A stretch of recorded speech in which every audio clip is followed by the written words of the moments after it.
Hello everyone, I'm Heather Rose and I'm one half of Angelica Banks, children's book author of the Tuesday McGillycuddy series. And Tuesday, the first book in this series is Finding Serendipity, and today we are going to read chapter 5. And as you know, there are 3 books in this series. The second one is A Week Without Tuesday, and the third one is Blueberry Pancakes Forever. But if you are an American reader joining me here, your book will look like this, and from time to time I will show you the illustrations as we go through. So, Finding Serendipity, Chapter 5. This is it, said Blake Luckhurst, peeling his hand away from Tuesday's.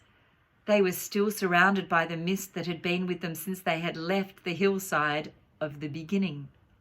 Tuesday didn't think they'd been walking for very long, but it had been long enough for her hand to become sweaty holding on to Blake's. She wiped it discreetly on her jacket. "The library," Blake announced, pointing. As Tuesday watched, the mist rolled back to reveal 2 carved lions crouching on stone plinths. Tuesday followed Blake along the path and up wide stone stairs. She could hear a fountain trickling, but she couldn't see it. At the top of the stairs was an enormous building. At the entrance were polished wooden doors, and etched in enormous letters into the stone above these doors was a single word: Imagine. Imagine. Yeah, said Blake Luckhurst as he saw Tuesday taking in the word. As if anyone forgets that. He pushed open the doors to reveal a vast marble foyer with huge columns, wide corridors, and many doorways. Standing just inside, waiting for them to enter, was an ancient woman. She was so short that she was smaller than Tuesday, and so old that her face was as lined as a walnut. Despite her age, she was sprightly and graceful. She wore a long lilac gown and a short velvet jacket in the same shade, as if she were dressed for an evening at the opera. The lilac clothes enhanced the colour of her eyes, which were a deep, shining violet. "Blake Luckhurst," she said imperiously. Although she was looking up at Blake when she said this, she managed to convey the impression that she was actually looking down on him. Tuesday glanced sideways at Blake, who, to her surprise, was blushing and fidgeting nervously. "Back so soon?" the woman said. "I wouldn't want to think these stories of yours were hastily done." Said Blake. "We shall see. And you've brought me a new recruit," the woman said, turning her intense gaze on Tuesday. "This here is Tuesday McGillycuddy, Madam Librarian," Blake said in a surprisingly polite voice. Tuesday blinked. He knew her name perfectly well after all. "She's writing a rescue book," Blake continued a little uncomfortably, "about a lost mother, and as she herself was lost, I thought it best to bring her to you." Tuesday stared at Blake. Were all boys his age like that, constantly changing their behaviour? But she had no more time to think about it because the librarian, her face alive with delight, was saying, "Well, welcome, Tuesday McGillycuddy, to the library. It is my great pleasure to meet you." She offered her tiny hand to Tuesday and gave Baxter a brisk pat on the head. Tuesday observed the librarian carefully, noticing how her white hair sat short and tight on her head like a luminous swimming cap. From her earlobes dangled 2 enormous shimmering pearls that wobbled as she spoke. "Now, Blake, go and get yourself some breakfast while Tuesday and I take a tour around the shelves," she said commandingly. "Oh, no, I'm good," Blake said. "Deadline." "That's no excuse for going without breakfast, Blake Luckhurst. I won't hear of it. Off you go. Now," she said, firmly indicating a door on the far side of the foyer. "Okay, sure, Madam Librarian," said Blake, obediently loping away. Tuesday couldn't help but smile to see Blake being bossed about. "Well then," said the librarian, clasping her hands together and turning again to Tuesday, "shall we?" As the librarian led Tuesday towards the grand double doors on the right side of the foyer, Tuesday looked back at the disappearing Blake. "Thank you, Blake," she called to him. Blake raised his hand lazily in farewell without turning. Tuesday felt a small sting of sadness and wondered if she would see him again. "It was very nice of him to bring me here," said Tuesday. "Oh, yes, Blake can be such a sweet boy," said the librarian. "But let's talk about you, dear Tuesday." The double doors swung open to reveal the biggest room Tuesday had ever seen. It wasn't just big, this room, like an art gallery or a museum. This room was as vast as a sports stadium. She tipped her head right back, and Tuesday could just make out ornate patterns and paintings on the ceiling, far above her. Hanging down on long golden cords were lamps with green shades, illuminating rows and rows and rows of bookshelves that were spaced across the floor, and every shelf, reaching from the floor to the enormously high ceiling, was filled with books. "Oh," gasped Tuesday, feeling very small. "In this room," said the librarian, waving her hands like a conductor commanding an orchestra, "is every story ever written. Your own will grace these shelves one day." "But I'm not writing a—" Tuesday began. "Hush!" the librarian interrupted, turning a fierce frown upon Tuesday. Then, just as quickly as her frown had appeared, it disappeared, replaced by a cheerful smile. "Stories, stories, and more stories. The whole world is rich in human imagination in every language for all time. It's all here. I shall take you on a tour." The librarian's hands flew all about her, and her pearl earrings shimmered. "I think we might begin over here today, at the end of the alphabet, just for something a little different," she said, pointing to a row on the far side of the library. Beyond the windows, Tuesday could see that the mist had not cleared. There was nothing but endless whiteness. The librarian clicked her fingers, and a small platform with a railing rolled towards them. The librarian stepped onto the platform. "Oh," she instructed briskly, and both Tuesday and Baxter obeyed, stepping up beside her. "On." Then to Tuesday, the librarian said, "Hold tight," and to Baxter she said, "Sit." As the platform rose from the floor, without help from anything that Tuesday could see, the librarian patted Tuesday's hand. "Urgh," said Baxter in a surprised fashion as the platform lurched slightly under his paws. Tuesday gripped the platform's railing tightly and wedged Baxter's body between her feet to keep him safe. When they were quite a way up, the librarian smiled. "Are you ready?" she asked, her violet eyes twinkling. Tuesday nodded uncertainly. The platform slipped sidewards, and Tuesday grasped the railing with all the strength she could muster and clamped her legs tighter against Baxter. The librarian giggled, and Tuesday, half in terror and half in excitement, giggled too. Baxter joined in with a delighted ruff. They whizzed past shelves full of books, diving up and down as if the platform were a dolphin leaping gently over waves as an ocean of books rolled by. "Oh, I do love books, don't you?" the librarian asked rather breathlessly, reaching out to caress the multitudinous volumes as they passed. Tuesday caught sight of authors' names beginning with Z's and Y's and even X's. At the far end of the room, they rounded the corner of the shelves and started back the way they had come, the names beginning with W's, V's, and U's. Rounding another corner, they were into the T's and at length the S's. Tuesday was feeling giddy. "I suppose you have a lot of Smiths," Tuesday said. What's that, dear?" The platform slowed to a crawl so that the librarian could lean close to Tuesday. "Smiths, you must have a lot of Smiths," Tuesday repeated. "Yes, Smiths, some say. Smith is a common name, but of course that's wrong. It's a famous name," the librarian cried. As she was speaking, Tuesday caught sight of a long stretch of books covered in blue fabric, each one of them with the name Serendipity Smith embossed on the spine in gold letters.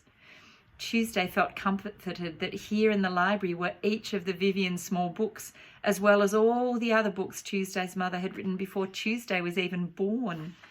She tried to look more closely, but the platform sped up again, as if the librarian had put her foot on an invisible accelerator. "Some people write just one book, only one," said the librarian, her hands flying up in wonder. "And some people write hundreds. Incredible." Off they went again at speed, up and down the shelves, through the ranks of the R's and Q's and the P's and the O's and the N's. Then once again the speeding platform slowed and rose higher. At length, Tuesday, the librarian, and Baxter reached a shelf right up near the ceiling. Here the platform came to a halt and hovered, though it rocked gently as it did so. "There," said the librarian, gesturing proudly to a shelf full of books by people whose names began with M. "What am I looking at?" asked a bewildered Tuesday. "That is where your book will go," the librarian said. "I like to show every new recruit where they will be shelved. I find it spurs them on to great things." "Ruff," said Baxter, who was feeling safe enough to reach his front paws up onto the railing of the platform where he could sniff the books for himself. "You are going to do me proud, Tuesday McGillycuddy," the librarian said. No, this is a mistake," Tuesday said. The librarian's gaze grew frosty. "Oh," she said. You see, I'm not a writer," Tuesday stammered. "My mother is a writer. I used her typewriter and, well, I don't know how it worked, but it did." "Not it," said the librarian impatiently. You! It's not typewriters that write books, it's writers." "But that typewriter, I think it thought I was my mother." "Your mother?" "Well," said Tuesday awkwardly, well... Tuesday bit her lip. It was the second time in one day that she had desperately wanted to blurt out the secret of her mother's true identity. "Lost," she said lamely. "Lost?" said the librarian, eyeing Tuesday keenly. "Yes," Tuesday continued almost in a whisper, averting her eyes from the librarian's piercing gaze. "I've come to find her, but I'm not a writer at all." "I can assure you, Tuesday McGillycuddy," said the librarian, "that you can't get here because of a typewriter. You came here because you have a story inside you wanting to get out. What happened might appear to be magical, but the magic comes from nowhere but within you.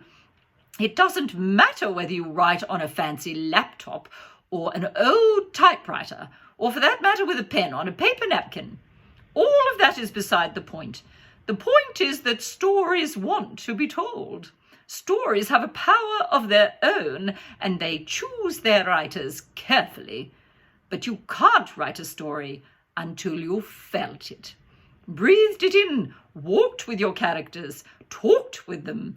That's why you come here, to live your story."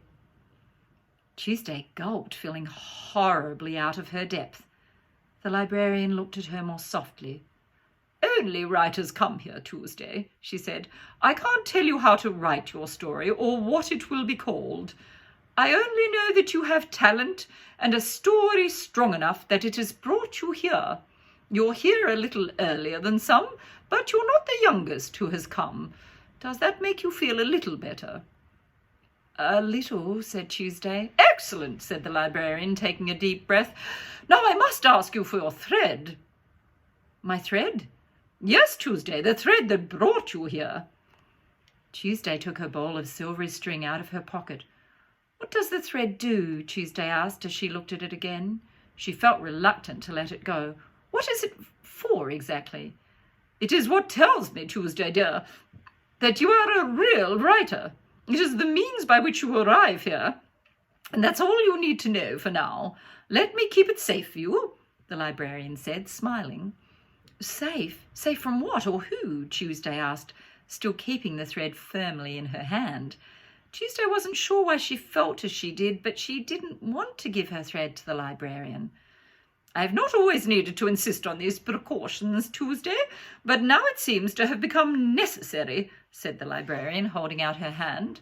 The world is less certain, or perhaps people are less certain. I can't be sure." Tuesday extended her hand, but still her fingers clung to the ball. "I'm not going to keep it forever," said the librarian sweetly, but her gaze was steely. "Goodness, child, you may collect it again when your story is finished. I'm sure you will finish it, won't you, Tuesday?" Baxter let out a small growl, and Tuesday stroked his head to calm him. Reluctantly, she released the ball of thread into the librarian's hand. "Oh, good girl, very good," said the librarian with obvious satisfaction, instantly slipping the ball away into the folds of her gown and offering Tuesday a dazzling smile as a reward for her compliance. "Now, let's get you started, shall we?" Without waiting for an answer, the librarian set the platform in motion once again. Following a rather circuitous route, it zipped sideways, whizzed along rows and around banks of shelves, taking the corners so fast that Tuesday, Baxter and the librarian were squeezed together and then flung apart. Tuesday glanced over the edge of the platform to the floor far below. She noticed that interspersed between the banks of shelves were rows of dark wooden desks. Each desk was topped with a small green shaded lamp and matched with a comfortable chair covered in green leather. Sitting at some of the desks were people who appeared to be writing or quietly reading. "Those people down there, are they writers?" asked Tuesday. "Yes, dear," said the librarian, dropping the platform a little lower and slowing its pace so Tuesday could see more clearly. Could her mother be here at the library? Tuesday wondered. She craned her neck, peering along the rows of desks, but her mother was nowhere to be seen. There were several women, but two had grey hair, one was wearing an elaborate headscarf, and one had a long auburn ponytail. Tuesday observed several men too. One was wearing a colossal white cowboy hat. He looked very familiar to Tuesday, and she thought perhaps that she recognised him from one of the literary events she and Dennis had attended while pretending to be fans of Serendipity. "Do you know," Tuesday began carefully, "if Serendipity Smith ever comes here? I mean, it's just that, she's my favourite writer. I expect she's lots of people's favourite writer." The librarian's face broke into a delighted smile. "Serendipity Smith, yes, of course. She likes to sit at one of those desks just over there by the window. Oh, how I long to read that new Vivian story of hers. I simply adore Vivian Small. If I'm not mistaken, the 5th volume must be very, very close to finished." Tuesday's hopes soared. "So she's been here lately? I don't suppose she's here right now, is she?" The librarian's delighted grin diminished to a half-smile.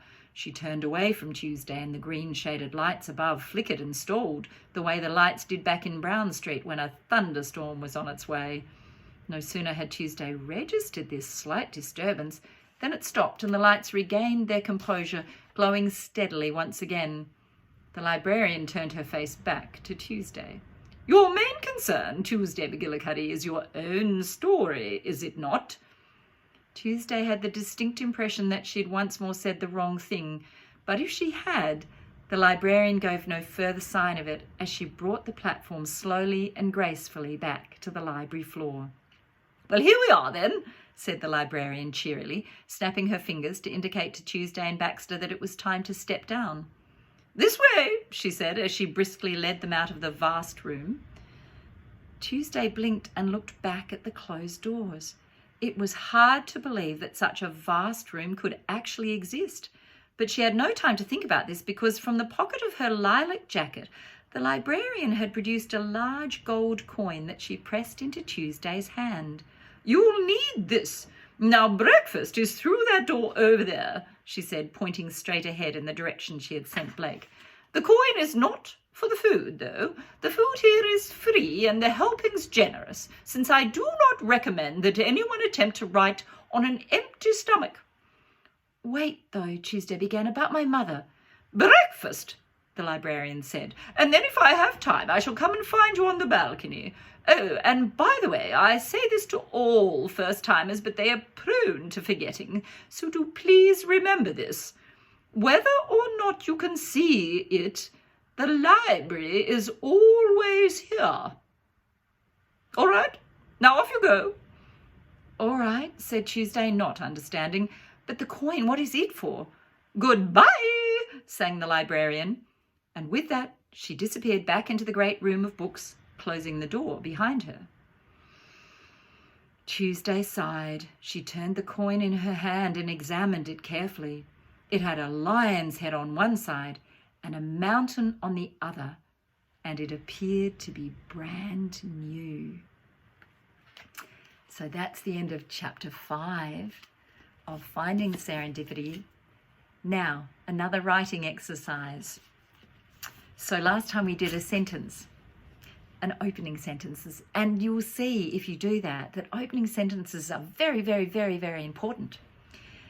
And the next thing I want you to do is think up the name of a character. So we've already had some very interesting characters arrive in the Tuesday series. We've got Serendipity Smith and Dennis McGillycuddy. We've got Tuesday herself, and then the mysterious Vivian Small, who we haven't met yet, but who is the character in Serendipity Smith's books. We've also had Blake Luckhurst, and we've had the librarian. So I would like you to have some thought about a character. See if there's a character lurking in your imagination and what name that character might have. And once you have a character, an idea for a character, and you write down their name, you might only know their first name, first of all. You might not know their whole name yet. You might just know a part of their name. They might have a sort of title, like the librarian. So have a think about that character, and then I'd like you to write what you know about that character. What do they like to eat? What colour are their eyes? What does their hair look like? What do they like to wear? What do they do on Saturday mornings? I want you to write that. Have fun with that. And if you want to tell me about the things that you're discovering about writing and even reading from this series, please let me know on my Facebook page or on my Instagram page. That would be awesome. Lots of love. I'll see you for chapter 6.